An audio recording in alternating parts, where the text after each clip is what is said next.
Hello বন্ধুরা, আজকে সকালবেলা আমাদের বাড়ি এক কাকু মুরগি বিক্রি করতে এসেছে। তাই আমি গিয়ে দেখছিলাম মুরগিগুলো কেমন।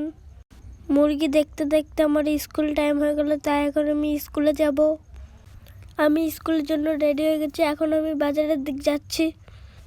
বাজারে এসে দেখি একটা বাস দাঁড়িয়ে আছে। ভাবছিলাম অটোতে যাব নাকি বাসে যাব। তারপর ভাবলাম না, অটোতেই যাই। তারপর আমি অটোর কাছে চলে আসলাম।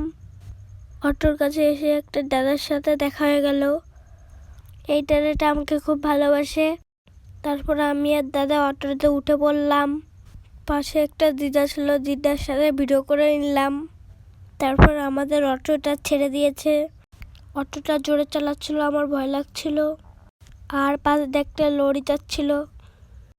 তারপর আমরা স্কুলের সামনে চলে আসলাম। ভিডিওটা ভালো লাগলে লাইক সাবস্ক্রাইব করে দিও।